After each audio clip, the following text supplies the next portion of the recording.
সম্মানিত সাংবাদিক বন্ধুগণ, আপনারা জানেন যে বর্তমান এই অন্তর্বর্তীকালীন সরকারের প্রধান উপদেষ্টা বাংলাদেশ জামাত ইসলামীর সম্মানিত আমির ডাক্তার শফিকুর রহমান সহ কেন্দ্রীয় নেতৃবৃন্দকে আমন্ত্রণ জানিয়েছিলেন।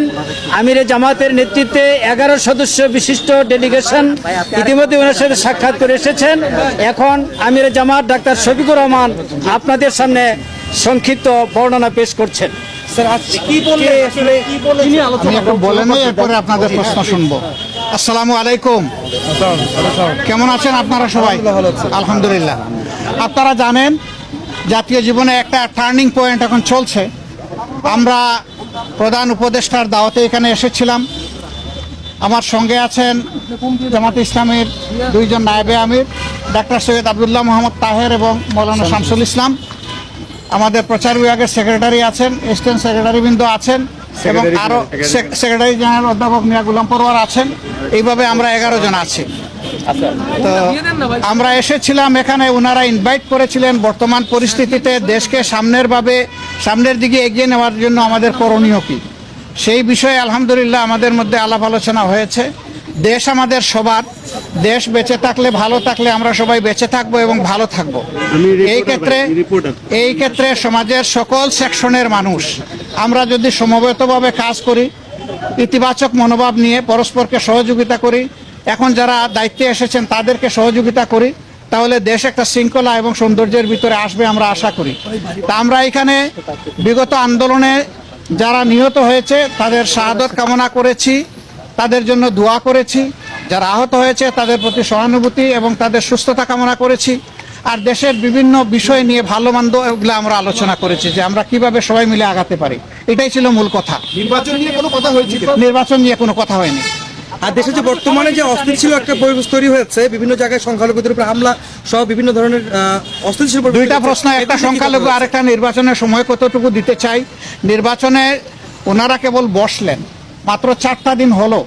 আমরা ওনাদেরকে দেখতে চাই যে ওনারা কিভাবে জাতিকে নিয়ে আগাতে চাচ্ছেন, সমস্যাগুলোর আশু সমাধান কিভাবে করেন। এরপরে যৌক্তিক সময়েই এটার সমাধান হবে বলে আমরা আশাবাদী। এখানে কোনো সমস্যা হবে এটা আমরা মনে করি না ইনশাআল্লাহ। এখন আসছে যে বিভিন্ন দিক থেকে অনেকে ষড়যন্ত্রের কথা বলছেন, আপনারা সাংবাদিক সমাজও হয়তো বা এটা উপলব্ধি করছেন। এটা ট্রু যে বিশেষ করে আমাদের এইখানে বিভিন্ন ধর্মাবলম্বী মানুষ যারা আছেন তাদের উপর বিভিন্ন জায়গায় কিছু হামলা হয়েছে, কিন্তু হামলাটা ধর্মীয় কারণে হয়েছে নাকি রাজনৈতিক কারণে হয়েছে এটা খুঁজে বের করতে হবে। ইতিমধ্যে বিভিন্ন সম্প্রদায়ের, ধর্মীয় সম্প্রদায়ের যারা আছেন তারাই বলেছেন যে সব মামলাকে ধর্মীয় মামলা বলে চালিয়ে দেওয়া যাবে না। এখানে একজন রাজনীতি করতো, সে রাজনীতির ক্ষেত্রে হয়তো বড় কোনো অপরাধ করেছে, মানুষের ক্ষোভের জায়গা থেকে তার উপরে প্রতিশোধ নিয়েছে, এটাকে আমরা ধর্মীয়ভাবে নেব কেন? এটা আমাদের দায়িত্ব না। এটা তারাই এখন প্রতিবাদ করছেন। আবার কোনো দেশ এখানে জড়ায়ে পড়ছে বিশেষভাবে, সেই দেশেরই বিবেকবান মিডিয়াগুলো এখন তার প্রতিবাদ করছে যে এটা অসত্য। যেভাবে বাংলাদেশের ব্যাপারে পরিবেশ তৈরি করা হচ্ছে, ভীতি সৃষ্টি করা হচ্ছে, বাংলাদেশের পরিবেশ এমন নয়। পার্টিকুলারলি আমাদের দলের নাম নিয়েও সেখানে এখন ভারতের গুরুত্বপূর্ণ ব্যক্তিরা তারা পোস্ট এডিটোরিয়াল লিখছেন যে কোথায় তাদেরকে অভিযোগ দিচ্ছেন আপনারা, তারা তো লাঠি হাতে মন্দির পাহারা দিচ্ছে। যারা মন্দির পাহারা দিচ্ছে তাদেরকে কেন আপনারা অহেতুক ব্লেম দেন? এভাবে তারাই এর প্রতিবাদ করছে, আমাদের প্রতিবাদ করার দরকার পড়ছে না। বিবিসির বিশ্লেষণ আপনারা দেখেছেন যে বিভিন্ন ফেক বিষয়গুলো তারা তুলে এনেছে তাদের মিডিয়ায়। বিবিসি তো আর বাংলাদেশের মিডিয়ার মতো আমরা বলতে পারবো না যে কারো দ্বারা চাপের মুখে পড়ে তারা এটা করেছে, আমরা তো তা বলতে পারবো না। এরকম কোনো চাপও নাই তাদের উপরে, তারা কারো চাপের পরোয়াও করে না।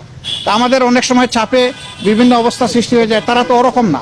সেই হিসাবে আমরা আশা করি যে বাংলাদেশে কেউ ওরকম পরিস্থিতি সৃষ্টি করতে চাইলেও, কোনো ষড়যন্ত্র করতে চাইলেও জনগণের ঐক্যবদ্ধ প্রতিরোধের মুখে কেউ টিকবে না ইনশাআল্লাহ। মাননীয় আমির, একটা প্রশ্ন ছিল, সেটা হচ্ছে যে আমরা দেখেছি যে আপনাদের দলকে নিবন্ধন বাতিল করে এবং আপনাদের দলকে যে নির্বাহী আদেশে নিষিদ্ধ করা হয়েছিল, এই বিষয়গুলো আলোচনা হয়েছে কিনা এবং সেটা কবে নাগাদ উঠতে পারে, বা আপনারা তো প্রকাশ রাজনীতি করছেন এবং আপনাদের একটা বড় রাজনৈতিক দল, আপনারা আসলে কি প্রত্যাশা করছেন, বা ডক্টর মোহাম্মদ ইউনূস উনি আপনাদেরকে কি প্রত্যাশা দিয়েছে বা আশ্বাস দিয়েছে? আসলে দেখেন, আমরা এখানে দলীয় দাবি দাওয়া নিয়ে আসিনি, আমরা এসেছি জাতীয় স্বার্থের বিষয়টা আলোচনা করতে।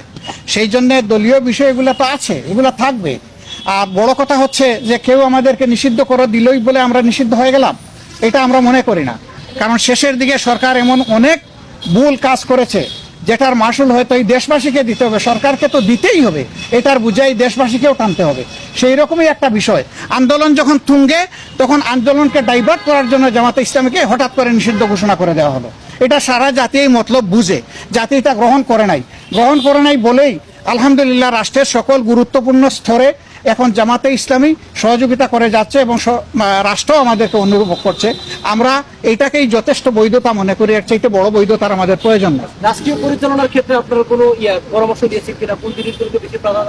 আমরা আমাদের সঙ্গত জায়গা থেকে যেটা বুঝি সব দিয়েছি। আমরা সহযোগিতার আশ্বাস দিয়েছেন? অবশ্যই আমরা সহযোগিতা। এটা আস্থা রাখছেন আপনারা এই সরকারের উপর? অন্তর্বর্তীকালীন সরকারের উপর সরকার শুরু হলো, আস্থা কেন রাখবো না? এটা তো জনগণের বিপ্লবের সরকার। আমরা এখনই আস্থা হারিয়ে ফেলার মতো তো কোনো জিনিস আমরা দেখছি না। Thank you very much. আসসালামু আলাইকুম।